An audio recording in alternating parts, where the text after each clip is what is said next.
itu kembang-kembang rambutan itu saudara sekalian, bagaimana caranya mereka itu bertemu untuk menghasilkan buah dan kembang. Itu bibit-bibitnya ditiup oleh angin berbenturan, sehingga terciptalah kembang kemudian berbuah. Tidak mungkin pohon itu akan berbuah tanpa ada berhubungan antara jenis kelamin ya wanita dan pria. Sama aja, cuman beda caranya. Ketika Nabi Daud bertanya, untuk apa sih Allah ciptakan cacing seperti ini, seakan direndahkan itu ciptaan Allah. Akhirnya cacing ngomong, diperintahkan oleh Allah untuk berbicara kepada siapa? Nabi Daud.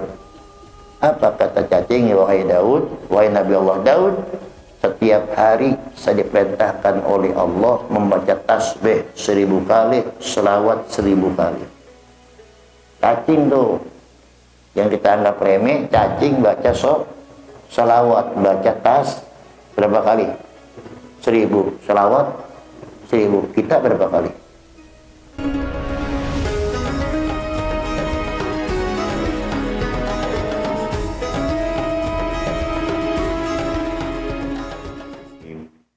Bismillahirrahmanirrahim. Wal maqalatus sadisata asyrata. Qala Yahya bin Mu'adz rahimahullah, bin a'zamil ightirari fi indan tamadi fi dzunubi ala raja'il afwi min ghairi nadamatin wa tuqi'ul qarbu min Allah ta'ala bi ghairi ta'ah wa intidaru zar'il jannati bi badrin nar wa talabi daril muti'in bil ma'asi.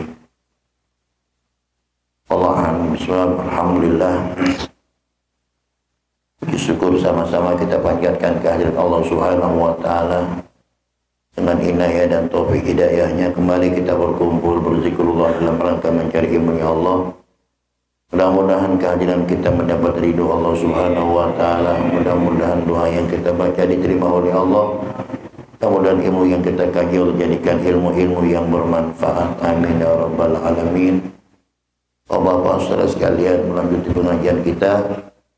Setelah di minggu yang lalu kita membahas salah satu tanda-tanda orang-orang yang diterima bertobatnya oleh Allah Subhanahu wa taala. Di akhir pembahasan kemarin kata Rasulullah, tafakkaru fi khalqillah wa la tafakkaru fillah fatahliku.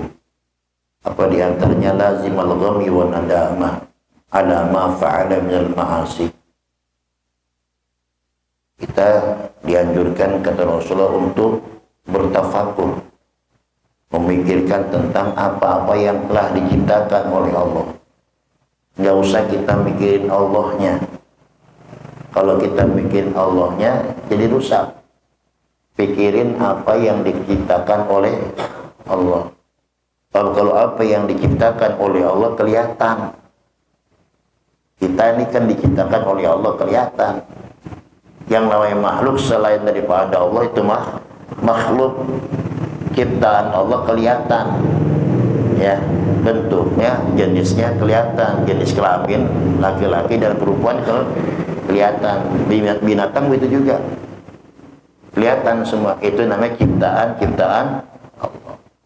Setelah kita berpikir tentang keagungan dan kebesaran Allah dalam Allah menciptakan makhluk-makhluknya, nanti akan apa? Merambah lebih tinggi lagi keimanan kita kepada Allah. Kemudian apa diantaranya? Kita muraqabah bin nafsi, muhasabah bin nafsi. Kita mengkaji diri. Bagaimana cara kita mengkaji diri? Sebab dengan asbab kita mencari diri, mengkaji diri kita, akan tahu siapa Tuhan kita. Man arafa nafsah faqad arafa rabbah. Siapa yang tahu dirinya, dia bakal tahu Tuhannya. Bagaimana mungkin dia akan tahu Tuhannya kalau dia nggak tahu dirinya? Kita makhluk Allah, setiap makhluk pasti ada yang menciptakan. Tidak mungkin kita berdiri sendiri tanpa ada yang menciptakan. Nah, kalau kita dilahirkan, tidak mungkin lahir sendiri, pasti ada yang melahirkan. Siapa? Ibu kita. Ibu kita dari ibunya terus. Itu namanya makhluk. Tapi Allah tidak begitu. Allah esa zatnya. Zatnya tidak terbilang. Kalau kita terbilang, apa susunan anggota badan kita? Ada kepala, ada tangan, ada kaki. Itu namanya terbilang. Allah enggak. Itu loh. Hanya ada ayat-ayat tasyabuh diantaranya yadullah fawqa aydihim. Ini kalau diartikan dengan arti letnya, tangannya Allah di atas tangan mereka. Maksudnya apa? Kekuasaan Allah itu di atas segala kekuasaan makhluk. Penafsirannya begitu. Bukan tangan ini, bukan. Jadi kekuasaannya Allah tidak akan bisa ditandingi daripada kekuasaannya makhluk. Ya, nanti pada hari kiamat ketika seluruh makhluk-makhluk Allah sudah mati, ya, Allah dengan sifat perkasanya dia akan berkata, limanil mulkul yaum. Pada hari ini siapa yang ngaku raja? Siapa orang yang kuat? Siapa orang yang kokoh? Siapa orang yang teguh? Tidak ada. Pada hari itu semua kekuasaan di tangannya Allah Subhanahu wa taala. Makhluk yang berkuasa tidak akan mampu menandingi kekuasaan Allah. Orang yang berkuasa dari zaman Nabi Adam sampai akhir kiamat manusia, siapa yang berkuasa? Semua, tidak ada yang bisa menandingi kekuasaan Allah. Di antara esaknya Allah, esa sifatnya, esa af'alnya, itu. Kemudian esa apa? Zatnya juga. Zatnya esa, af'alnya esa, sifatnya esa. Terus semua berpikir tentang apa? Tentang kebesaran Allah yang ditampakkan terhadap makhluknya. Gimana Allah menciptakan ini. Bagaimana Allah mengatur rezekinya. Seluruh makhluk yang ada di permukaan bumi ini semua nggak lepas daripada aturan rezekinya Allah. Baik itu manusia, baik itu hayawan, yang ada di daratan, yang ada di lautan, yang dalam tanah, yang dalam laut, semua. Siapa yang ngatur? Oh, Allah. Hebatnya? Hebat. Itu namanya kekuasaan Allah yang tidak bisa ditandingi. Pikirin aja tuh. Ya. Dalam diri kita ini banyak. Kita lahir dari ibu dan ayah yang sama. Kenapa karakter beda? Kenapa rupanya beda? Kenapa rezekinya beda? Kenapa kedudukannya beda? Siapa yang ngatur itu? Allah. Tuh pikirin. Ya, jangan mikirin Allah. Nggak sanggup. Mikirin tuh nyamuk pergi, pikirin tuh bagaimana, di mana utusnya, di mana mulutnya, di mana kemaluannya. Kan semua ada. Bagaimana itu pohon-pohonan ketika dia berbuah? Kan nggak mungkin berbuah kalau nggak ada pasangannya. Semuanya Allah diciptakan masih berpasang-pasangan. Ya. Itu contoh. Dulu ada seorang sahabat bertanya bagaimana cara menanam korma yang baik ya Rasulullah. Kata Rasulullah, anta a'lamu bi umuri dunyakum. Kamu lebih tahu urusan duniamu. Atur. Orang nanam pohonan itu kalau tidak ada jantan dan betinanya nggak bakal berkembang, nggak bakal berbuah. Pasti ada. Itu kembang-kembang rambutan itu saudara sekalian. Bagaimana caranya mereka itu bertemu untuk menghasilkan buah dan kembang? Itu bibit-bibitnya ditiup oleh angin berbenturan, sehingga terciptalah kembang. Kemudian berbuah, ibaratnya hamil langsung apa? Berat melahir. Sama aja semua makhluk Allah itu. Cuman caranya nih Allah berikan kita nggak tahu. Pikirin tuh. Tidak mungkin pohon itu akan berbuah tanpa ada berhubungan antara jenis kelamin ya wanita dan pria. Sama aja, cuman beda caranya. Ya. Sama juga makhluk Allah yang berzikir kepada Allah. Kata Allah, wa in min syai'in illa yusabbihu bihamdi walakin la tafqahuna tasbihahum. Semua makhluk Allah itu bertasbih, tapi kita nggak tahu bagaimana caranya mereka bertasbih. Mungkin di saat ayam bertasbih, di saat berkukuruyuk. Mungkin burung bertasbih di saat berkicau. Mungkin sampai kerbau, semua bertasbih. Sampai cacing tuh, cacing bertasbih. Ini pernah saya terangin, saudara sekalian, cacing aja bertasbih. Ketika Nabi Daud bertanya untuk apa sih Allah ciptakan cacing seperti ini, seakan direndahkan itu ciptaan Allah. Akhirnya cacing ngomong, diperintahkan oleh Allah untuk berbicara kepada siapa? Nabi Daud. Apa kata cacing? Wahai Daud, wahai Nabi Allah Daud, setiap hari saya diperintahkan oleh Allah membaca tasbih 1000 kali, selawat 1000 kali. Cacing tuh yang kita anggap remeh, cacing baca selawat, baca berapa kali? 1000, selawat 1000. Kita berapa kali? Tapi kita nggak tahu bagaimana mereka bertasbih, bersalawat kepada Allah. Hanya Allah yang tahu. Itu yang dikatakan oleh Allah, tidak ada satupun yang tidak bertasbih kepada Allah. Semua baca walakin la tafqahuna tasbihahum. Kamu nggak tahu cara mereka bertasbih, kata Allah. Nah, sekarang menjadikan sebuah muhasabah. Kalau makhluk yang tidak berakal saja bertasbih kepada Allah, kenapa kita manusia yang diberikan akal dan sempurna nggak pernah bertasbih kepada Allah? Itu yang menjadikan sebuah pertanyaan. Ya, kalau makhluk aja baca tasbih, baca sholat, kenapa kita yang dikatakan oleh Allah makhluk yang sempurna, biologisnya, fisiknya, kenapa kita lupa untuk membaca zikir dan tasbih kepada Allah? Bukankah kita lebih hina daripada binatang? Lebih hina daripada binatang. Cuman kan kita nggak mau dibilang lebih hina daripada binatang. Itu kias baliknya begitu, mafhum mukhalafahnya begitu. Jadi kalau makan semua makhluk selain manusia saja berzikir, kecuali iblis ya. Bagaimana kita? Nah, ini pentingnya kita duduk di tempat yang baik ini supaya apa? Supaya kita ada tahu kekurangan-kekurangan kita. Bahwa kita ini semua bakal dipertanyakan oleh Allah. Saudara, kalau makan saudara setoran nih ke bank, ya, teliti gak dihitung duitnya di bank? Teliti kan? Sobek aja gak mau. Itu contoh yang paling gampang. Itu urusan manusia, begitu telitinya. Bagaimana kepada Allah? Tapi sungguh rugi kalau makan itu kita pentingkan semua, takut seakan-akan kurang. Kenapa kita nggak takut kekurangan kita kepada Allah? Ya, tidak harus begitu kita muhasabahnya. Kalau urusan dunia seakan-akan kita takut kurang. Ini harus ini. Persiapan besok bagaimana setoran. Kalau nggak kena setoran ini kenapa? Kena cas. Waduh, bingung tuh. Apalagi giliran setoran besok kagak ada duitnya. Waduh. Ya, itu nggak kira-kira. Tapi kira-kira kita punya nggak pernah mikirin nggak bagaimana besok setoran kepada Allah nih, kira-kira kalau saya mati belum siap, pernah nggak?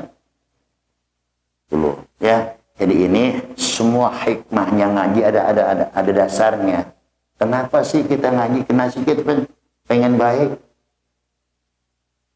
Kalau kita pengen baik, berusaha duduk di tempat yang baik, bercampur dengan orang yang baik. Baiklah, semua ini kita belum orang menjadi orang yang baik. Saya, saudara, semua kita ini belum menjadi orang yang baik. Tapi apa yang kita baca itu bacaan orang-orang yang baik. Kali-kali aja kita jadi orang yang baik. Itu tasbih, saudara. Pertama kali yang baca tasbih itu malaikat. Subhanallah walhamdulillah wa la ilaha wallah. Itu malaikat yang membaca. Nah, kalau kita baca, berarti bacaan yang kita baca itu merupakan bacaan makhluk-makhluk yang mulia. Dan itu nggak mungkin kita baca di tempat-tempat yang tidak baik. Ada nggak orang sambil main gape? Subhanallah, alhamdulillah, ada nggak? Ada, nggak mungkin, nggak mungkin. Ya, terus sambil mancing. Subhanallah, subhanallah. Ada nggak? Ada nggak? Nggak ada. Emang itu bukan tempatnya. Jadi masing-masing tempatnya Allah siapkan. Bagaimana caranya kita ini berbuat baik? Dia berada berusaha di tempat yang baik. Kita belum baik. Kita baca apa yang dibaca oleh makhluk-makhluk yang dianggap baik sama Allah. Kali-kali aja kita jadi orang. Oh, itu ya sosialnya. Malaikat, ya. Ibadun mukramun la ya'sunallaha ma amarahum wa yaf'aluna ma yu'marun. Itu malaikat tuh. Hamba-hamba yang dimuliakan oleh Allah yang tidak pernah melanggar apa yang dilarang oleh Allah, selalu menjalankan apa yang ditugaskan oleh Allah. Tanpa kita sadari, sholat yang kita lakukan semua itu rangkuman ibadah malaikat. Semua rangkuman ibadah malaikat. Mungkin kita nggak sadar. Malaikat ada yang disuruh oleh Allah ruku, terus ruku sampai hari kiamat. Disuruh sujud terus sampai hari kiamat. Disuruh baca tasbih terus, baca tahmid terus. Jadi awal mulanya tasbih itu ketika Allah perintahkan kepada malaikat untuk menjinjing aras. Aras itu begitu berat yang dijinjing oleh malaikat, Allah perintahkan kau baca tasbih. Subhanallah, subhanallah, subhanallah. Semakin banyak gemuruh suara tasbih, semakin ringan itu aras dijinjing oleh para malaikat. Kemudian disambung dengan kalimat alhamdulillah. Ketika Allah ciptakan Nabi Adam dalam surga, Nabi Adam wahing. Apa? Bangkis. Nabi Adam mengucapin alhamdulillah. Ada jawab antara malaikat dengan Nabi Adam. Ketika Nabi Adam mengucapkan kalimat alhamdulillah, malaikat yarhamkallah. Kemudian Nabi Adam lagi membalas yahdikallah wa yaslihuba yahdikumullah wa yaslihuba. Itu semua jadi ucapan-ucapan yang baik.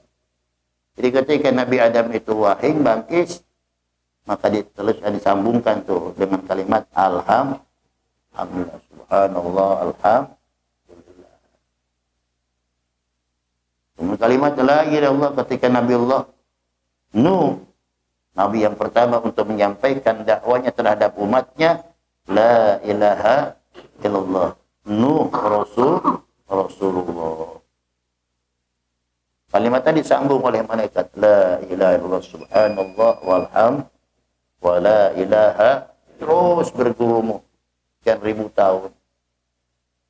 Kemudian ketika Nabi Allah Ibrahim menyembelih putranya Nabi Allah Ismail alaihi wassalam, ya, mengucapkan apa? Allahu Akbar. Maka terciptalah subhanallah alhamdulillah wa la ilaha wallahu akbar. Nabi cerita, dengar cerita semacam itu, betapa hebatnya itu kisah-kisah kalimat tahmid. Nabi tambahkan la haula wala quwata, saking kagumnya kebesaran Allah dan saking hebatnya malaikat yang ditugaskan untuk menjinjing arasnya Allah. Nabi yang diutus oleh Allah, semua kalimat-kalimat thayyibah. Nabi gereng-gereng kepala, biasa gitu. La haula wala quwata. Rangkaian terjadi. Subhanallah, alhamdulillah, wa la ilaha wallah, la haula wala quwata. Dan itu termasuk kanzul jannah, simpenan sorga. Kalau orang-orang mikirin nyimpen duit di bank, ente nggak punya duit, ya, banyakin simpanan ente buat akhirat. Tuh kalimat tasbih. Paham ya? Ente suka nabung duit nggak di bank? Nggak punya. Lu nggak apa-apa. Makanya jangan sampai 2002 kali. Biarkan di dunia kita nggak punya tabungan harta, punya tabungan pahala. Kalimat tadi itu ringan. Subhanallah, ilham, subhanallah, bihamdi, subhanallah. Wah, itu dicintai. Kalimat yang gampang, yang mudah diucapkan, berat timbangan, dicintai sama Allah, kalimat tasbih. Itu semua merupakan ya investasi akhirat, tabungan akhirat, al-baqiyatus shalihat. Jangan terlalu terlena memikirkan dunia yang ada ujung pangkalnya. Umur semakin tua, amalia kagak. Ya, itu loh. Kita harus mikir. Mudah-mudahan saya juga bisa berpikir. Umur kita semakin tua, semakin lemah fisik kita. Fisik boleh lemah, tapi ibadah jangan kurang. Apa yang kita mampu nih? Baca tadi itu tasbih, baca selawat. Ya. Udah lemah fisiknya, ngaji kagak, bayang kagak, ngalor ngidul. Ketemu gelas, ditendang gelasnya, ketemu botol, ketemu ngapain kita ini? Jangan sampai rugi dua kali dunia. Akhirat jangan sampai kita rugi di duanya.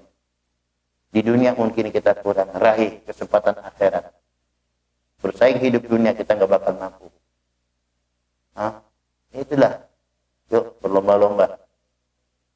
Saya kemarin ada ustaz. Bagus juga tuh Ustaz. Jadi dia bikin buku harian hari ini. Saya harus baca selawat 500. Ditulis tuh. Jajar sama dia. Ntar khatam Quran. Baca lagi. Ya. Itu juga mas saya. Ya saya termasuk tersinggung juga. Bukan tersinggung marah. Artinya apa? Ini kan tunjukkan yang baik. Nanti kita ini kan kita ngomong, orang mati nggak bawa harta, yang dia bawa amal apa yang dibawa kalau kita nggak beribadah? Ayo amal apa? Coba. Kalau kita nggak ibadah, ada nggak amal yang kita bawa? Nggak ada. Maka jangan ngomong luang, nanti kita mati nggak bawa benda yang kita bawa. Benda juga bisa kita jadikan sebuah amal kalau nggak bisa menggunakannya. Ya kan? Sekarang orang udah mati, apa harapannya? Doa dari yang ini. Kalau nggak ada yang doain, kan ada 3 alternatif. Gitu. Pertama, amal jariah atau apa? Ilmu yang bermanfaat atau untung dikasih atau Nabi. Ya, yang pertama amal jariah atau ilmu yang bermanfaat atau berarti kan suruh pilih. Jangan sampai 3-tiganya kita nggak punya. Paham ya? Disuruh pilih tuh alternatif namanya. Kita nggak punya nggak punya sedekah jariah. Ayo berusahakan punya ilmu yang bermanfaat atau punya anak yang soleh. Tapi kalau 3-tiganya satu pun kita nggak punya, rugi nggak? Amal jariah nggak punya, ilmu nggak punya, anak yang soleh nggak. Coba kalau makan Nabi bilang amal jariah dan apa? Dan ilmu yang bermanfaat dan anak yang soleh. Kalau itu 3-tiganya dikatakan oleh Nabi dan berarti kita semuanya harus kita miliki itu 3-tiganya. Tapi untung bilang atau punya pilihan, terserah yang mana kamu. Tapi kalau makan 3-tiganya, anak yang soleh kagak, amal jariah kagak, ilmu yang bermanfaat, rugi kita mati ntar, nggak ada yang ngirimin. Ya kan? Nggak ada yang ngirimin udah. Makanya orang mati itu bagaimana kita diharapkan orang yang nulungin di atas bumi ini. Mal mayyitu illa kal ghariqil mughawwis, tidak ada seorang mayit kecuali bagaikan orang yang sedang tenggelam di tengah lautan. Tiap orang tenggelam pasti minta tolong. Apa yang dibutuhkan oleh orang yang sedang tenggelam? Lemparin emas 1 kilo nggak bakal dibutuh. Ya, lemparin tuh apalagi duit 1 miliar nggak bakal diterima. Lemparin ke debong walaupun murah dia mau ambil. Kenapa? Sebab itu yang ngajak dia selamat. Begitu intinya. Kalau salah 1-3 tadi dari alternatif pilihan ucapan Nabi tidak kita miliki, berarti kita orang yang rugi. Paham ya? Amal jariah bukan materi doang, bukan duit doang, apa saja yang sudah mampu. Sesuai dengan apa? Sesuai dengan kemampuan kita. Silakan. Saya pengen amal jariah lewat tenaga saya dah. Ya saya nggak mampu, duit mah nggak punya apa-apa, biar tenaga saya. Mungkin bisa aja, saudara sekalian kerja juga dibayar, tanamkan niat ibadah. Asal kerjanya tempat yang ibadah. Gimana kalau makan kerja di gereja? Ya boleh juga niatnya baik untuk bela keluarga. Baik aja, Islam itu kan kita innamal a'malu biniat, itu menjadikan landasan. Tapi usahakan kalau kita tahu itu jelas-jelas di tempat yang haram, jangan diterusin. Gimana Pak Ustaz, kalau saya nggak kerja, ntar anak saya kagak makan. Ya silakan, gue nggak melarang, cuma rela nggak kita kasih makan anak kita dari hasil yang haram. Terserah saudara. Saya nggak ngelarang. Tapi kan Allah berikan kita akal. Ya. Memang nggak ada lagi rezeki lewat jalan lain. Itu loh. Paham ya? Kemarin ada orang datang ke rumah saya. Gimana Pak Ustadz ini? Saya banyak pengurangan perusahaan, ngurangin karyawan, merumahkan. Tak keluar, keluar udah.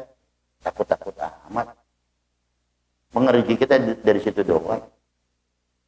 Kita kerjanya itu syariat doang untuk mendapatkan rezeki. Banyak orang yang nggak kerja duitnya banyak. Paham? Supaya apa? Jangan salah paham bahwa semua itu yang ngatur Allah. Ini yang belum kita pahamin. Makanya kata Allah, banyak orang mengatakan beriman ucapannya, tapi hatinya nggak beriman. Ya. Wa minan nasi may yaqulu amanna billahi wa bil yaumil akhir wa ma hum bimumin. Sebagian manusia berkata saya beriman kepada Allah dan hari kiamat, tapi hakikatnya mereka sudah enggak beriman. Mana contohnya? Contoh nih, biar paham. Saudara ada perjanjian yang transaksi satu barang. Untungnya menggiurkan. Ya. Untungnya gede, katakanlah 100 juta. Gede nggak tuh? Transaksi besok akan terjadi. Kita harus siapin waktunya, tempatnya. Tahu-tahu disodok sama teman kita. Kalau kita bisa untung 100 juta, dia cuma 80 juta. Kenapa? Lebih murah harganya. Ini kan persaingan. Kira-kira orang yang beli barang sama, mohon yang lebih mahal apa yang lebih murah? Kesepakatan kita sudah janji sekian ratus juta kita punya untung. Teman kita sodok. Dia berani jual barang lebih murah, untungnya mendikit 50 juta baru harga. Kira-kira yang beli yang mau diambil? Yang mana mau diambil? Yang untung 100 juta apa 50 juta? Kalau yang beli ini. Setiap orang beli pasti yang lebih murah diambil daripada yang lebih. Itu namanya dunia bisnis. Kita udah sepakat nih perjanjian. Akhirnya gagal beli sama kita. Kesel apa nyesel? Ayo, kesel apa nyesel? Udah kesel? Balik lagi tanya, yang ngatur rezeki siapa? Itu maksudnya itu. Kalau kita yakin dan percaya itu yang ngatur rezekinya Allah, udah nggak usah ceselin, nggak usah nyesel. Emang bukan bagian kita. Syariatnya teman nyodok kita. Emang itu udah bagian dia.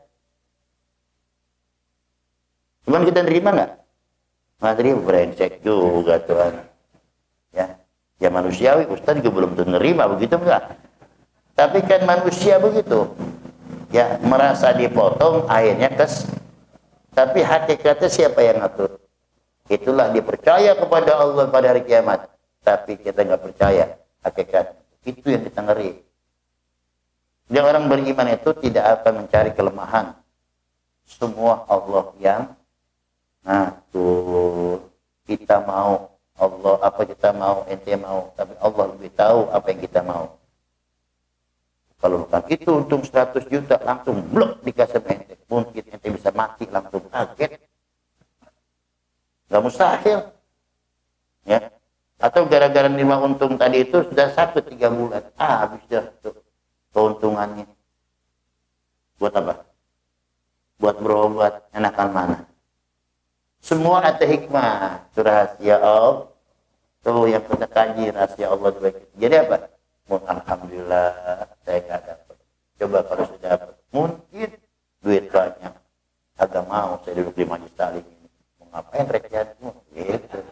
Biasanya kan orang kalau udah tinggal dikit Pak, tinggal dikit tuh ngapung kan. Dianggap kecil orang semua. Maklum lagi di atas. Orang kalau di atas yang di bawah kelihatan semua dianggap kecil. Kenapa? Lu bawahan gua. Tapi ingat hati-hati lu jatuh. Gitu. Dia nggak pikirin jatuhnya. Sakit jatuh kalau tinggi-tinggi. Sakit nggak? Sakit. Coba pleset aja sakit, apalagi bluk. Udah jatuh ketiban. Waduh, itu peribahasa tuh. Ya. Dah. Ini aja. Jadi kita berpikir tentang kebesaran Allah itu hebat nilainya di hadapan Allah. Jangan ibadah mulu, nggak pernah berpikir kebesaran Allah. Mudah-mudahan bermanfaat. Wallahu a'lam bishawab. Rabbana anfa'na